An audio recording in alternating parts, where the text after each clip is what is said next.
तो देखिए मैं कंटिन्यू करता हूँ इलेक्ट्रोमैग्नेटिक इंडक्शन वाले पार्ट से।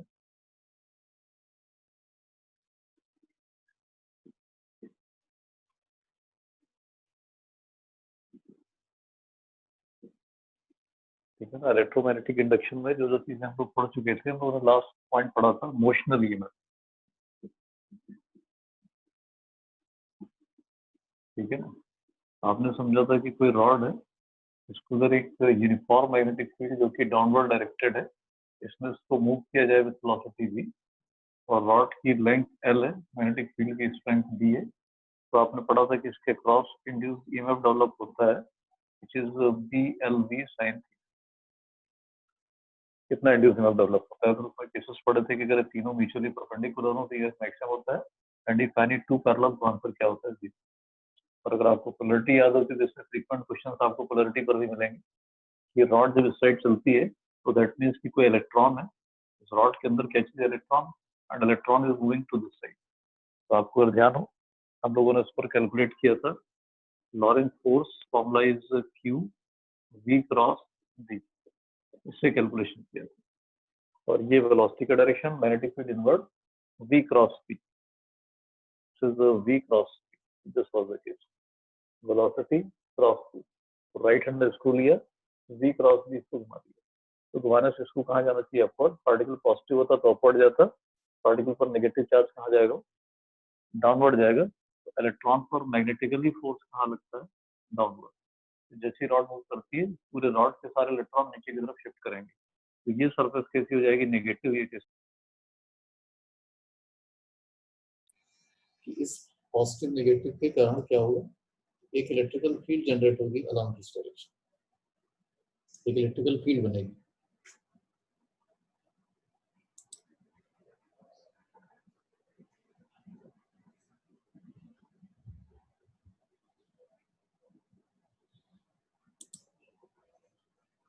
एक इलेक्ट्रिकल फील्ड बनेगी और इलेक्ट्रिकल फील्ड होगी डाउनवर्ड डायरेक्टेड, और उस इलेक्ट्रिकल फील्ड की वजह से इलेक्ट्रॉन पर अपवर्ड फोर्स लगेगा। इसको हमने कहा था इलेक्ट्रिकल फोर्स इस डायरेक्शन में। This was the analysis. आपको याद रखना चाहिए पोलैरिटी। तो रॉड अगर इस साइड मूव की, ये डाउनवर्ड था, तो पोलैरिटी कॉन्सिक्वेंस। फिर हमने इस कंसेप्ट का इस्तेमाल किया था ये जानने में कि अगर कोई रॉड है और रॉड को एक एंड पर फिक्स कर दिया जाए तो दूसरे एंड को रोटेट कर दिया जाए। ठीक है, ये प्रॉब्लम हमने सॉल्व करवाई थी। रोटेटिंग रॉड की problem, rotating rod, L length की रॉड है, बी मैग्नेटिक फील्ड है, आपने इसको ओमेगा एंगुलर स्पीड से घुमा दिया about one of its ends, तो क्या होगा? इसका एनालिसिस हमने दोनों तरीके से आपको बताया था। इसमें अगर आप देखोगे तो ये सिर्फ पाइवोटेड है, फिर तो इसकी वेलोसिटी कितनी है? 0। अगर रॉड की लंबाई L है, आप भी ओमेगा में कनेक्शन जानते हैं, V is equal to omega, ये डिस्टेंस कितनी है? L, R बटा के क्या कर दिया जाए? F। मतलब रॉड का जो ये अपर एंड है ये मूव कर रहा है ओमेगा L से, और इसकी स्पीड कितनी है? 0। तो रॉड की हमने निकाल ली थी एवरेज स्पीड, जो कि थी 0 plus omega L by 2, value was 1/2 omega. आप आ सकते हो कि रॉड इतनी एवरेज स्पीड से चल रही है। और जो ईएमएफ है इसका फॉर्मूला क्या है? V into V into L. V की जगह क्या करना है? Velocity, average value V into 1/2 omega L into L, आपका रिजल्ट है 1/2 B omega L square. This was induced EMF. ये हम लोगों ने सॉल्व किया, यहाँ तक हम कर चुके। और इसमें भी क्योंकि रॉड राइट साइड मूव कर रही है, देखिए अज्यूमिंग कि मैग्नेटिक फील्ड इनवर्ड, अगर मैग्नेटिक फील्ड इनवर्ड, ठीक है ना, अगर मैग्नेटिक फील्ड इनवर्ड है तो यहाँ वही कंसेप्ट लगेगा कि रॉड जा रही है कहाँ? टुवर्ड्स राइट, अपर एंड क्या आएगा? प्लस, लोअर क्या आएगा? माइनस। दैट मींस अगर आप एक वोल्टमीटर को इसके अक्रॉस कनेक्ट करते हैं तो आपकी रीडिंग आएगी 1/2 B ओमेगा L स्क्वायर। अब इसमें से किसी भी एक चीज को आप बदलते हो, जैसे आपकी रॉड बजाय राइट हैंडेड घूमने की लेफ्ट हैंडेड घूमने, तो क्या होगा? ये अपोजिट हो जाएगा, माइनस से प्लस। या आपकी रॉड राइट हैंडेड ही चल रही है लेकिन मैग्नेटिक फील्ड इन के बजाय आउट है, तो भी क्या होगा? Polarity will be exchange. ये सब सवाल आपको पूछे मिलेंगे। बट इसी कैलकुलेशन को हमने इंटीग्रेशन से भी करके आपको दिखाया था। रिपीट कर देता हूँ कि आप रॉड का एक स्मॉल सेगमेंट कट करोगे, इस सेगमेंट की सेंटर से डिस्टेंस x मान लीजिए, इस सेगमेंट की लंबाई dx मान लीजिए। आप ऐसा मानो कि रॉड के छोटे छोटे एलिमेंट्स किए हैं, हर एलिमेंट पे कुछ ईएमएफ है, तो सारे में हमने ऐड करने पड़ेंगे। और स्मॉल एलिमेंट पर क्या इंड्यूस ईएमएफ आया ये हम निकाल सकते हैं, डी की लिखें उसको, फॉर्मूला होना चाहिए b into V into length की जगह क्या कर दिया जाए dx, b v l length की जगह dx, स्मॉल सेगमेंट की लंबाई स्मॉल सेगमेंट के क्रॉस, ईएमएफ इन दोनों को इंटीग्रेट कर दिया जाए। b फिक्स चीज है, इसमें कोई डाउट नहीं। v what is v? v होता है, आपको कनेक्शन होता है, v is omega into r, r मतलब डिस्टेंस कितनी है x के बराबर है, तो v should be written as omega x into dx। Clear? और x की वैल्यू को हम चेंज करना है फ्रॉम 0 टू l, ये इंड्यूस्ड ईएमएफ की टोटल वैल्यू आ जाएगी। b कांस्टेंट है, ओमेगा कांस्टेंट है, x की जगह x स्क्वायर बाई 2 इंटीग्रेट होके आएगा, और 0 to l, this can be calculated to be b omega l square by 2 minus 0, मतलब 1 by 2 b omega l square, ये इंड्यूस्ड ईएमएफ आएगा। एक तरीका है जिसमें आप इंटीग्रेट करके निकाल रहे हो, एक केस इसमें बिना इंटीग्रेशन के निकाल सकते हैं। अब रोटेटिंग रॉड अगर मिडिल पॉइंट पर रोटेट कर दिया तो क्या होगा?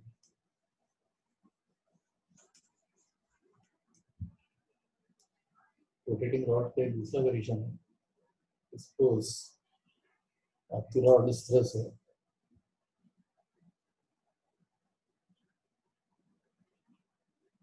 ये रॉड है, और रॉड को मिडिल पॉइंट पर घुमा दिया, ठीक है, मिड पॉइंट पर घुमा दिया, एक एंड पर घुमाने के बजाय टोटल लेंथ L है, और आप इसको L/2 पर आपने पाइवोट किया एंड इज रोटेटेड, तो ये रोटेट करते हुए एक इस तरह का शेप बना देगी, इतने एरिया को कवर करेगी। तो सर्किल का रेडियस आपके आएगा r/2, और सपोज हम 1 वोल्ट मीटर यहाँ जोड़ देते हैं, ये क्या रीडिंग पड़ेगा ये बताना है। 1 वोल्ट मीटर हम यहाँ पे जोड़ देते हैं बिटवीन दीज 2 पॉइंट्स, और 1 वोल्ट मीटर हम जोड़ देते हैं अक्रॉस दीज 2 पॉइंट्स, इसको हम V3 करते हैं। इन सब की हमको रीडिंग चाहिए।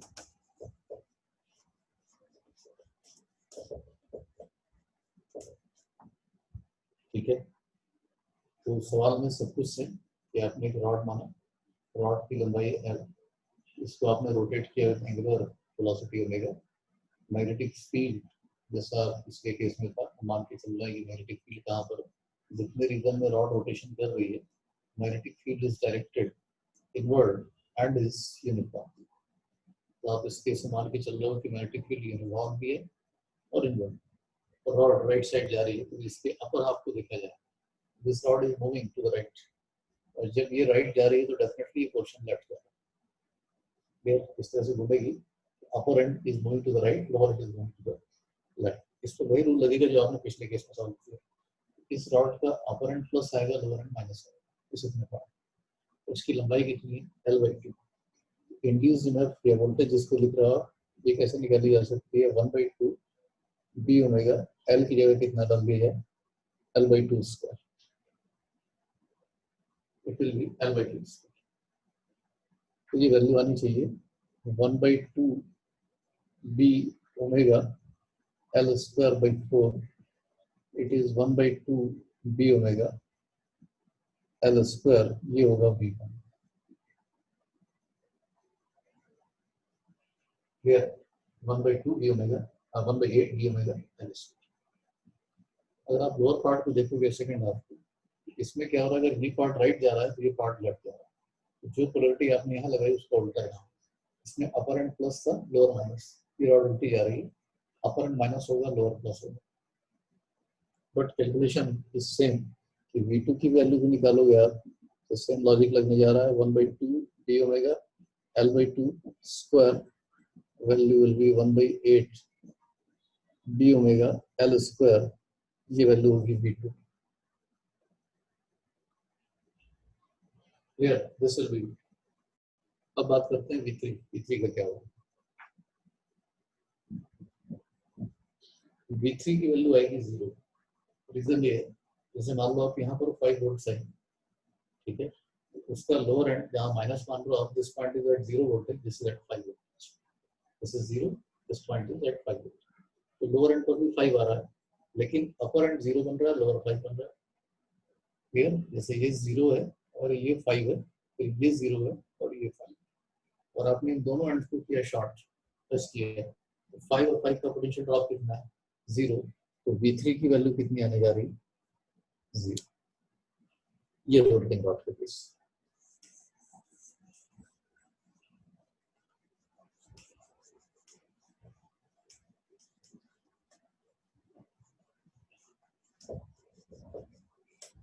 फिर इसी कंसेप्ट को आप अप्लाई कर सकते हो किस चीज पर? रोटेटिंग डिस्क पर लगा सकते हैं इसी कॉन्सेप्ट को।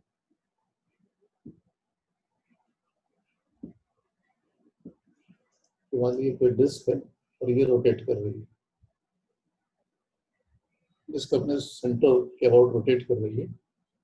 मान लो कि डिस्क की रेडियस कितनी है? r, और जिस रीजन में डिस्क रोटेशन कर रही है यहाँ पर एक यूनिफॉर्म मैग्नेटिक फील्ड प्रेजेंट है विच इज इनवर्ड। ठीक है, तो मैग्नेटिक फील्ड B जो है वो कैसा है? यूनिफॉर्म। तो रेडियस ऑफ डिस्क कितनी है? r।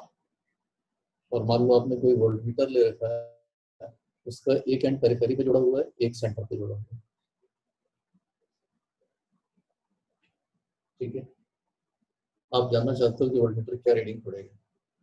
ये प्रॉब्लम इसके इक्विवेलेंट है कि एक रॉड होगी जिसकी लंबाई कितनी है? r के बराबर, एंड इज रोटेटिंग। कॉन्सेप्ट पूरा सेम। ठीक है ना, आप इसको एक रॉड की तरह ट्रीट कर सकते हो। जैसे इमेजिन करिए कि एक रॉड होती और ये रोटेट करती है, ये लंबाई रॉड की क्या मानी जाती है? r। आपका जो ईएमएफ कैलकुलेट होता है, वोल्टेज जो आती है, formula should be 1/2 d omega.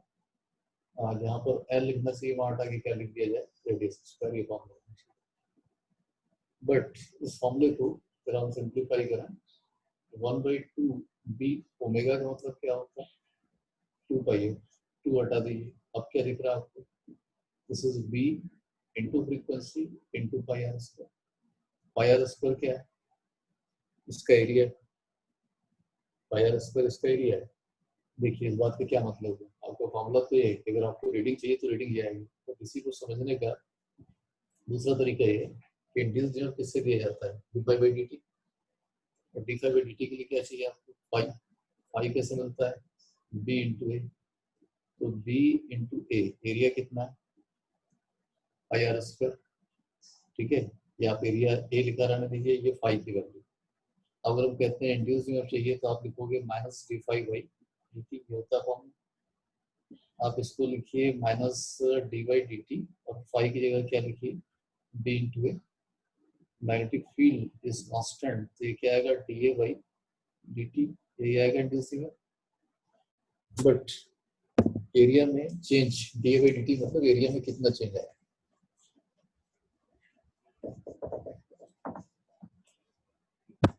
यहाँ पर dA/dt का मतलब है कि एरिया में चेंज कितना है।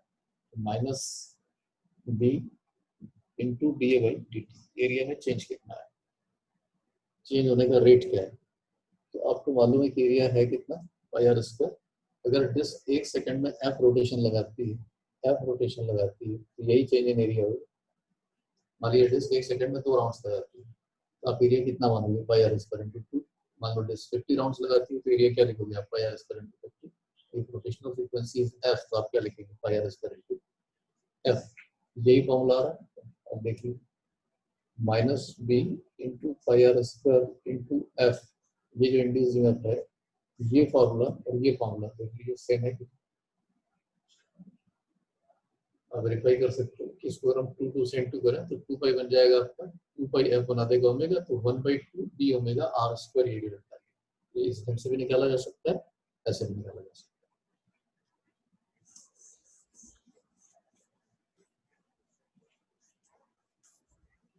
अब हम कुछ ऐसे केसेस देखें जिसमें किसी फील्ड में कोई लूप एंट्री करता है फ्रॉम एनी साइड। किसी एक साइड से कोई लूप किसी मैग्नेटिक फील्ड में एंट्री लेता है, एग्जिट करता है, तो क्या होगा? तो हम सपोज कर लेते हैं कि एक रीजन है और इस रीजन में मैग्नेटिक फील्ड इनवर्ड है, इनवर्ड डायरेक्टेड फील्ड। ये सर्टेन रीजन में एक फील्ड प्रेजेंट है, magnetic field is uniform and is pointing inward. मान लो कि कोई लूप है वो एंट्री लेता है किसी एक साइड से, तो सपोज कोई लूप है, ये लूप है, तो किसी भी एक डायरेक्शन से इस रीजन में एंट्री ले रहा है। तो जब वो पार्टली एंटर कर जाता है, हमको बताना है कि डायरेक्शन ऑफ इंड्यूस करंट क्या होगी उस लूप में। तो मान लो कोई लूप है और वो पार्टली एंटर कर चुका है, ये केस लूप पार्टली एंटर कर चुका है विद सम पर्टिकुलर वेलोसिटी, बस आपको बताना है कि डायरेक्शन ऑफ इंड्यूस करंट इसमें क्या होगा।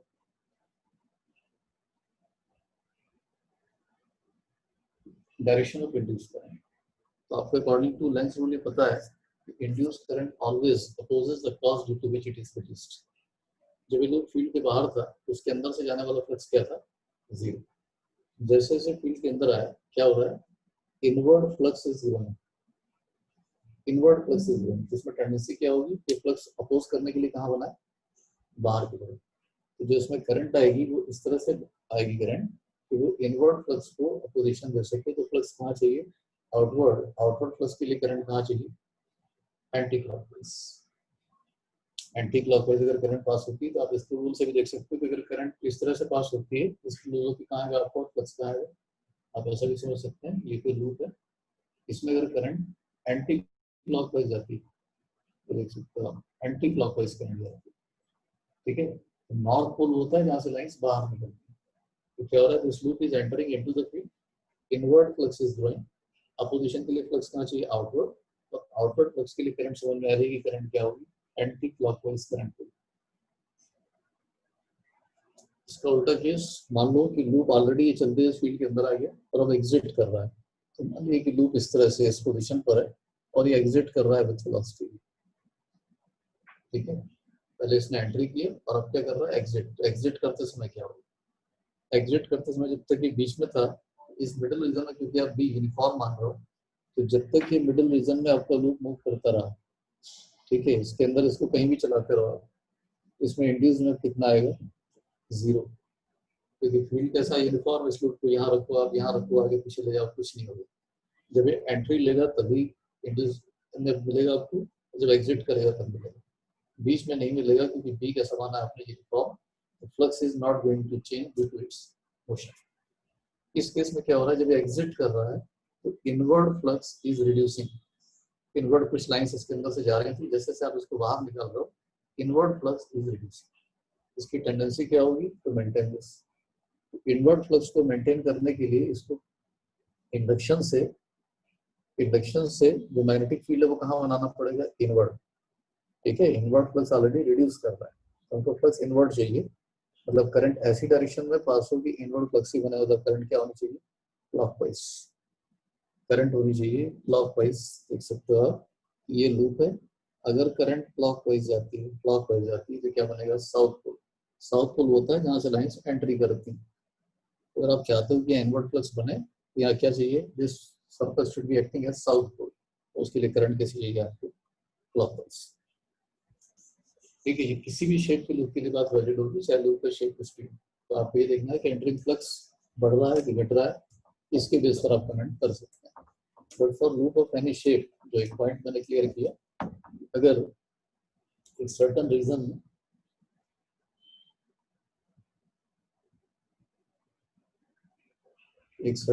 में आप किसी भी शेप का लूप ले लो, अगर ये डिक्लेयर्ड है कि मैग्नेटिक फील्ड कैसा है, uniform, if magnetic field is uniform, इसमें किसी भी शेप का आप लूप लेंगे, सपोज हमने स्क्वायर शेप का लूप लिया, इसको आप किसी भी डायरेक्शन में चलाओ तो फील्ड के बाहर नहीं जाना चाहिए, इसमें जो करंट है वो कितनी आएगी, जीरो। हम इरेगुलर शेप का लूप ले लें, सपोज हमने ऐसा लूप ले लिया, क्लियर, इसका एरिया कितना हुआ, पाई आर स्क्वायर बाई 2, इससे एसोसिएटेड फ्लक्स कितना हुआ, फ्लक्स होता है B into A, B is fixed, area कितना हुआ, पाई आर स्क्वायर बाई 2। क्या इसको चलाने से इसमें कुछ बदलने वाला, नो, फ्लक्स इज फिक्स्ड, तो डिफा बाई dt कितना होगा, zero. Induction effects are, induction से इसमें कुछ नहीं होने जा रहा, क्लियर बात। तो इसमें इंडक्शन नहीं होगा, इसका मतलब आप किसी भी शेप का लूप ले लो, अगर ये बात डिक्लेयर्ड है कि बी यूनिफॉर्म है तो उसको किसी भी डायरेक्शन में चलाते रहो, जब तक ये फील्ड के अंदर रहेगा बी कितना, आई कितना होगा, जीरो। बट ये आंसर तब वैलिड है जबकि बी कैसा हो, यूनिफॉर्म। मान लीजिए कि लूप सपोज स्क्वायर शेप का ही है, आप एक पर्टिकुलर वेलोसिटी से चला रहे हो, but B is not fixed, हम चलाते हैं उसको फील्ड के अंदर ही रख रहे हैं, तो क्या इनफ जीरो होगा? नहीं होगा, क्योंकि phi is B into A, और आप लिखोगे D phi by D T, that is D by D T of B into A. Loop का एरिया फिक्स्ड है, बट अगर हम कह देते हैं कि बी इज नॉन यूनिफॉर्म, मतलब point to point non uniform से मतलब है कि जैसे से आप आगे पीछे जाते हो एक्स वाई जेड कोऑर्डिनेट्स बदलते हैं, तो मैग्नेटिक फील्ड अपनी वैल्यू को बदल रहा है। नॉन यूनिफॉर्म का मतलब है, इफ इट इज ट्रू तो आपको बी को डिफरेंशिएशन साइन के बाहर नहीं ला सकते, इसकी वैल्यू जीरो नहीं है, और ए आएगा वहां। क्लियर? बाहर लगाइए माइनस, ये आएगा minus D phi by D T, ये बराबर होगा ई एम एफ के, and will not be zero, इसलिए जो इंड्यूस करंट है ये भी जीरो नहीं होगा। कब? जबकि बी कैसा है, नॉन यूनिफॉर्म। क्लियर?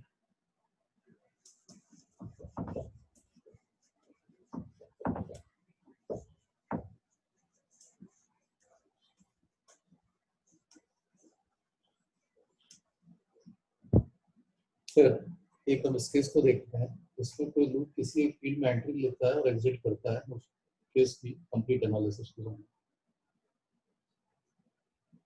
सपोज एक सर्टेन रीजन है, इसमें कोई मैग्नेटिक फील्ड इनवर्ड डायरेक्शन में प्रेजेंट, और हम मानते हैं कि कोई रेक्टेंगुलर शेप का एक लूप है जो इस फील्ड में एंट्री ले रहा है, और एंट्री लेते समय कुछ पर्टिकुलर वेलोसिटी इसकी है, फिर ये चलते हुए इस फील्ड के मिडिल रीजन में आता है,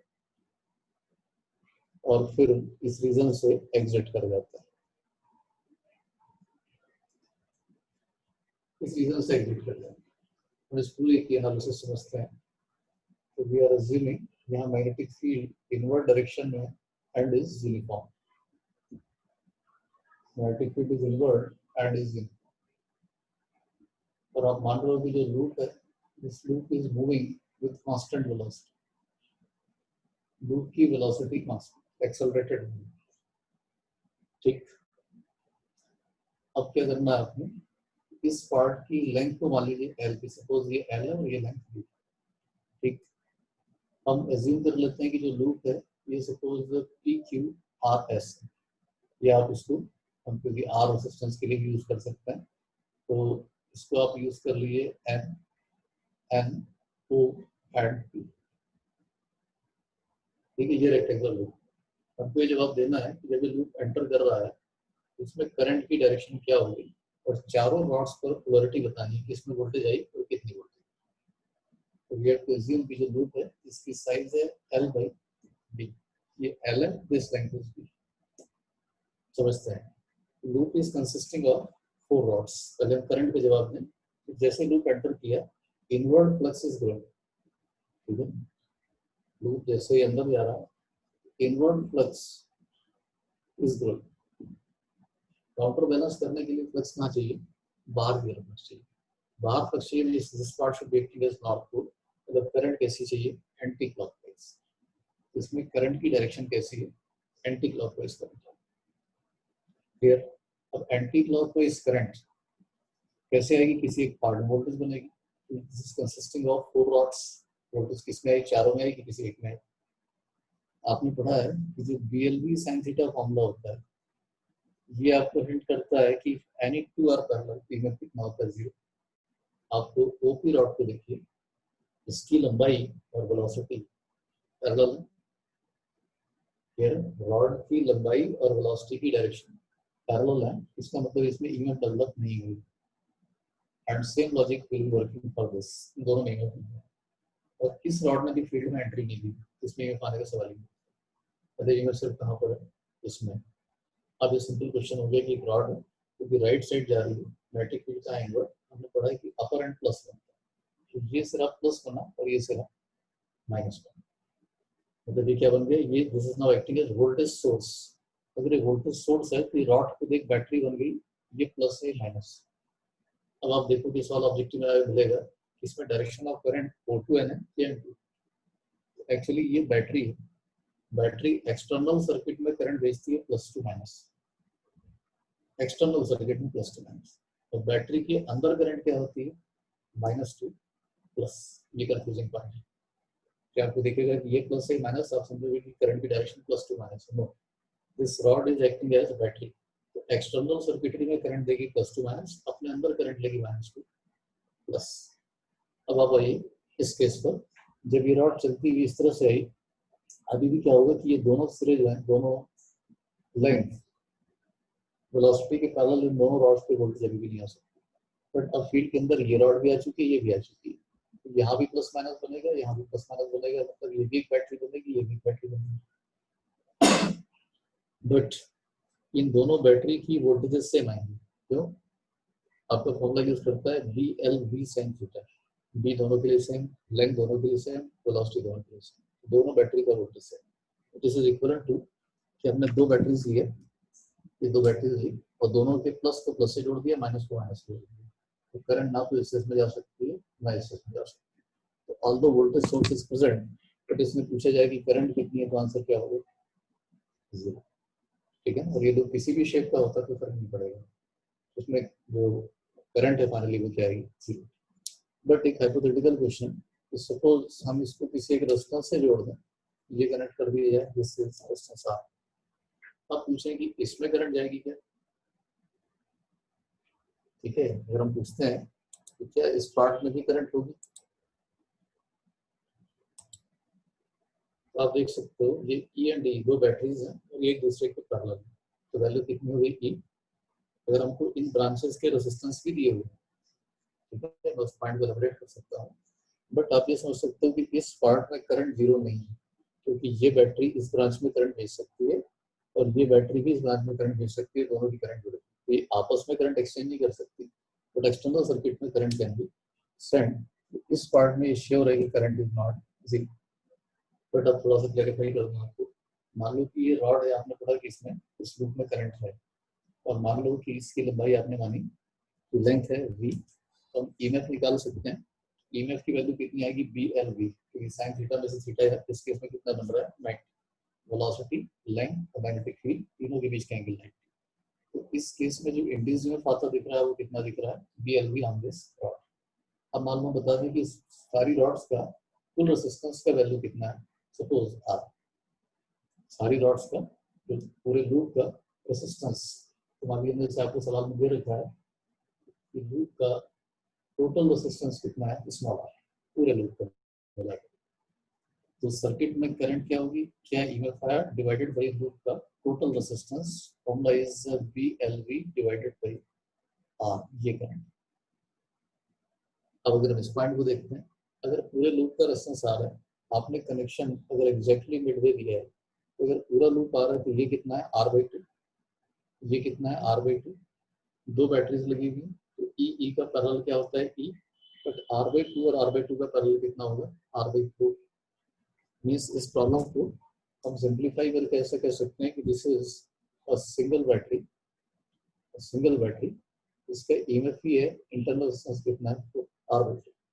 अब पूछें कि फाइनली करंट क्या है, तो current will be EMF divided by total resistance, that is R plus R by four. Answer ये है।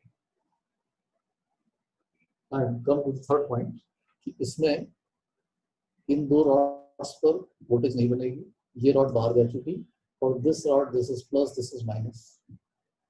अब करंट की डायरेक्शन क्या आएगी? क्लॉकवाइज। अभी भी ईएमएफ जो निकालोगे आपको कितना आएगा? बी एल वी, करंट कितनी आएगी?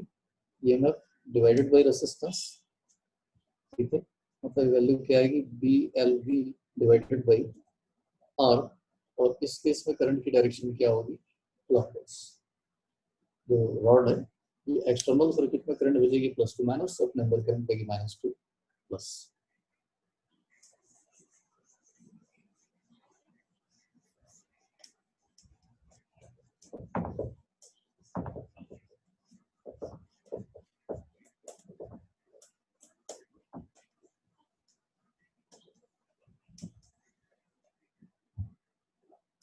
देन एक हम इस प्रॉब्लम को देखते हैं, ये आपकी टेक्स्ट बुक में भी मेंशन्ड है। सपोज कोई एक लूप लेते हैं जिसमें एक हमने कैपेसिटर लगा रखा है, और लूप का पीछे का हिस्सा जो आपको हमेशा कैसे दिखाना चाहिए? डॉटेड, टू डिस्टिंग्विश कि कौन सा आपकी तरफ है कौन सा पीछे। क्लियर। तो सपोज कोई कैपेसिटर लगा है, ये इसकी प्लेट ए है, ये बी। ऑब्वियसली लूप बता रहा है कि are seeing this loop from right, ये इससे आपकी तरफ है, डॉटेड पोर्शन पीछे, ठीक है, कैपेसिटर की प्लेट से है।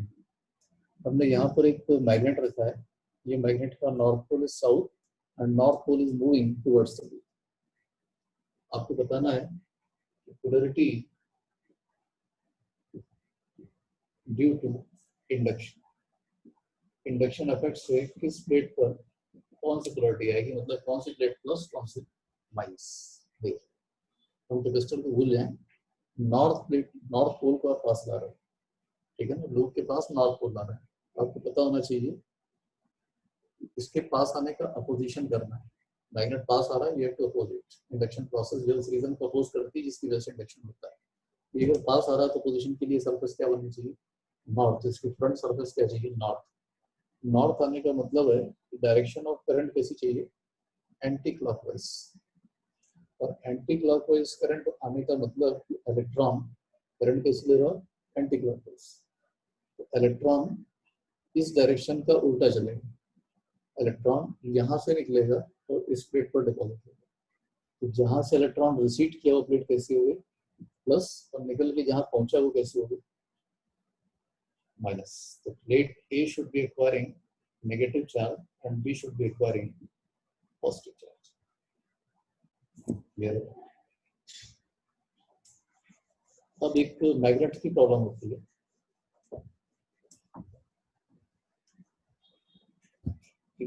क्वेश्चन ऐसा होता है कि कोई फॉलिंग मैग्नेट है और सपोज हमने एक रिंग रख दिया, एक रिंग रख दिया और किसी मैग्नेट को गिरने के लिए छोड़ दिया। This is released from rest.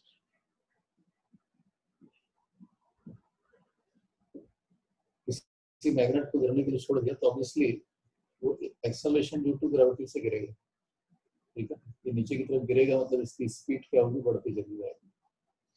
तो मान लो कि इनिशियली मैग्नेट काफी दूर है, इससे एसोसिएटेड फ्लक्स कितना है, नहीं कोई फ्लक्स एसोसिएटेड नहीं।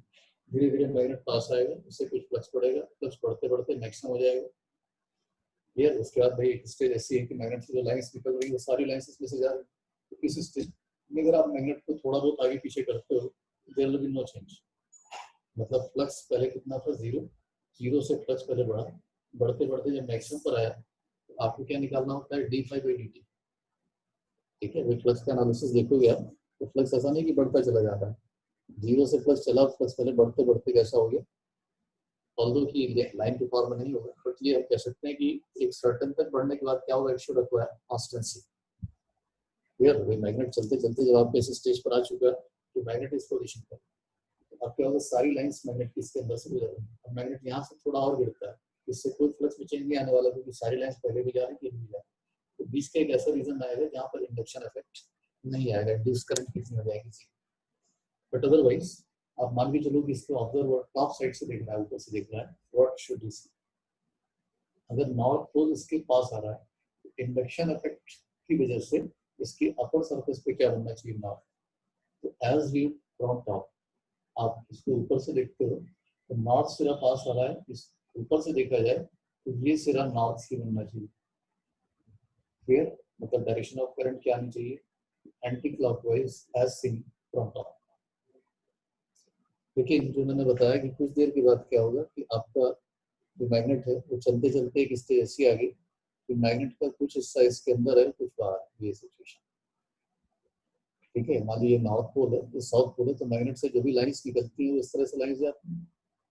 तो ये तो सारी ही लाइंस इसके अंदर से जा रही हैं, तो थोड़ा बहुत मैग्नेट आगे पीछे जाता है, इससे number of lines associated are not going to change, क्योंकि फ्लक्स ही फिक्स हो गया। एक बीच का ट्रांजिशन पीरियड ऐसा है कि मैग्नेट गिरता जा रहा है लेकिन फ्लक्स इज नॉट चेंज।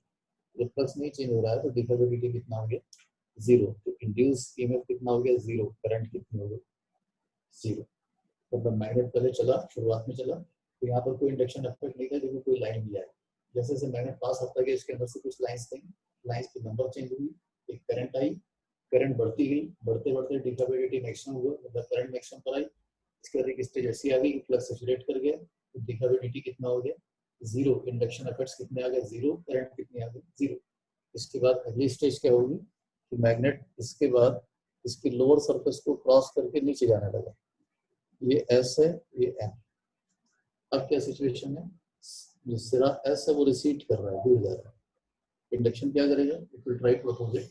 तो साउथ पोल अगर दूर जा रहा है तो उसको रोकना है, तो lower end should be forming north pole, तो upper should be forming south pole. तो एज सीन फ्रॉम टॉप, अगर आप ऊपर से देख रहे हो तो अपर एंड क्या बनाना चाहिए, साउथ। करंट क्या होनी चाहिए, क्लॉकवाइज। फिर से समझिए, पूरी बात समाप्त करता हूँ। तो सबसे पहले मैग्नेट कहाँ था, इनफाइनाइट डिस्टेंस पर था। इनिशियली जब इसने चलना शुरू किया तो लार्ज डिस्टेंस पर है, नॉट इनफिनिटी, फाइनाइट डिस्टेंस है, डिस्टेंस इज सफिशिएंटली लार्ज। तो मैग्नेट की कोई भी लाइन इसके अंदर से नहीं जा रही है, इंडक्शन इफेक्ट्स आ रहे हैं, कोई फ्लक्स एसोसिएटेड नहीं। ग्रेजुअली मैग्नेट ऐसी पोजीशन पर पहुंचा कि उसका फ्लक्स इसमें से जा रहा है। उसमें पर जैसे जैसे मैग्नेट अप्रोच करेगा flux will go on change, but flux का जो चेंज होने का रेट है वो यूनिफॉर्म नहीं रहेगा। d∅dt itself will change its value। ये कॉमन सेंस लगा सकते हैं कि फ्लक्स पहले बढ़ेगा, बढ़ते बढ़ते एक स्टेज पर आगे क्या होगा, सैचुरेट होगा। जैसे ही फ्लक्स सैचुरेट होगा तो d∅dt कितना हो जाएगा, 0। अब टाइम बढ़ता जा रहा है लेकिन फ्लक्स में कोई चेंज नहीं आ रहा है। तो ऐसी भी सिचुएशन है कि मैग्नेट चल रहा है बट इंडक्शन इफेक्ट्स नहीं आ रहा है। बट इनिशियली जब आप चले तो 0 पर थे, फिर इंडक्शन इफेक्ट आया, बढ़ते बढ़ते ऑब्वियसली पीक पे गया होगा, पीक से कम होते हुए 0 पर आया होगा। क्लियर, आपकी बात समझ में आनी चाहिए। इनिशियली कीमत 0 है, फाइनली यहाँ तक आते आते भी 0 हो गया। इसका मतलब बीच में क्या होगा, जो rate of change of flux है d∅dt या ईएमएफ या करंट, ये बढ़ते बढ़ते पहले पीक पे गया और पीक से जाते जाते फिर कम होते होते कहाँ पर आ गया, इट इज नॉट यूनिफॉर्म। और जब आप इस पोजीशन पर पहुंचे ईएमएफ एंड करंट दोनों क्या हो गया, 0। और मैग्नेट ने जैसे गिरना शुरू किया तो अब उल्टा हो गया कि अपर एंड ऐसा हो गया साउथ, लोअर क्या हो गया नॉर्थ। ये तब का केस था, वंडरिंग इज कंप्लीट। तो वेरिंग पूरी तरह से कंप्लीट है तब ये सिचुएशन। अब मान लो आप इस रिंग में एक कट लगा दिया जाए, इसमें कट लगा दें, इसको ओपन करें। अब क्या होगा कि इसमें इंड्यूस्ड ईएमएफ तो आएगा, induced EMF is not 0, but क्योंकि कट लगा दिया तो करंट 0, करंट की वैल्यू भी 0। इस केस में इंड्यूस्ड ईएमएफ तो है बट करंट नहीं, करंट नहीं। ठीक, इस केस में भी जाए, जो मैग्नेट आपने यहाँ पर भी कर, मैग्नेट में कहीं पर एक कट लगा रखा है। इन तीनों ही केसेस में एक्चुअली इस तीनों ही केस का आंसर क्या होगा, कि तीनों ही जगह पर ईएमएफ कैसा हो जाएगा, इज नॉन 0, बट करंट कितनी हो जाएगी, 0। तो तीनों ही केस में, क्योंकि आपने जब कट लगा दिया तो इसमें करंट तो पास हो ही नहीं सकती। अब इन दोनों जगह पर एक सवाल जो पूछा गया तो क्या था कि मान लो सपोज लूप कंप्लीटेड है, हमने कट नहीं लगाया, loop complete, this loop is completed. सवाल ये पूछा गया है कि to comment on acceleration of, हमने मैग्नेट को छोड़ दिया, what will happen to its acceleration. तो जैसे ही मैग्नेट ऐसे जगह पर पहुंचा कि मैग्नेट यहाँ पर इंडक्शन कर सकता है, फिर यहाँ पर तुरंत क्या बनी, नॉर्थ पोलरिटी। नॉर्थ पोलरिटी से क्या है, एक करंट, करंट ने बनाया मैग्नेटिज्म, तो उसने क्या किया, इसको अपोजिशन। ये कंफर्म है कि इस अपर पार्ट में acceleration will be smaller then 0। जैसे इसको मैग्नेटिक फील्ड से अपोजिशन मिलनी शुरू हुई, in motion of upper part acceleration will be smaller then 0। ठीक है, acceleration will be smaller then 0। और जैसे ही मैग्नेट चलते चलते ऐसी जगह पर आया कि आपने पढ़ा कि जो फ्लक्स है वो सैचुरेट कर गया, फ्लक्स सैचुरेट कर गया, तो उससे बड़ा फ्लक्स नहीं हो सकता है। इसका इसका सिचुएशन आएगी जब मैग्नेट चलते चलते ऐसी सिचुएशन पर आया तो इसकी पूरी फ्लक्स लाइंस इसमें से गुजर रही है। तो at that time flux is saturated, तो d∅dt कितना हुआ, 0। उस केस में इंड्यूस्ड करंट कितनी हो गई, 0। तो जैसे ही मिडिल रीजन में पहुंचेगा तो आपका मैग्नेट ऐसी सिचुएशन में है कि मैग्नेट का कुछ हिस्सा अंदर कुछ बाहर, इस केस में एक्सेलरेशन विल बी रिस्टोर्ड, जो था वही आ जाएगा। तो जब जो इंड्यूस करंट है वो निल, तो जितने ड्यूरेशन तक इंड्यूस करंट निल रही उसकी सिचुएशन ये हो जाएगी कि वापस अपने एक्सेलरेशन जी कर जाएगा। एंड अगेन जब मैग्नेट इसको क्रॉस करता हुआ बाहर निकलेगा, मैग्नेट क्रॉस करता हुआ बाहर निकल रहा है, ये south pole in, again there will be induction, और फिर से एक्सेलरेशन कैसा होगा, लेस देन जी। तो ये कॉमन सवाल जो पूछा गया है कि अगर किसी को रिंग रखा है उसके ऊपर से जो मैग्नेट गिराया आपने, व्हाट हैपेंस टू एक्सेलरेशन। तो इनिशियल पार्ट में acceleration will be smaller than g, but जैसे ही मैग्नेट इस पोजीशन पर आ गया कि जो उसका सारा फ्लक्स है वो कॉइल से एसोसिएट हो गया, after that acceleration will be restored to original value g, और फिर जैसे मैग्नेट रिसीड करता है it again becomes smaller g. But इस तीनों ही केस में अगर हम बता देते हैं कि इसमें कट लगा हुआ है तीनों ही जगह पर, तो फिर इसमें कोई करंट है नहीं, देयर इज नो पोजीशन, तो फिर तीनों ही केस में आंसर क्या आ जाएगा, a will be equal to g, a will be equal to g. चलिए आज मैं नेक्स्ट हम लोग कंटिन्यू करते हैं अगले लेक्चर में।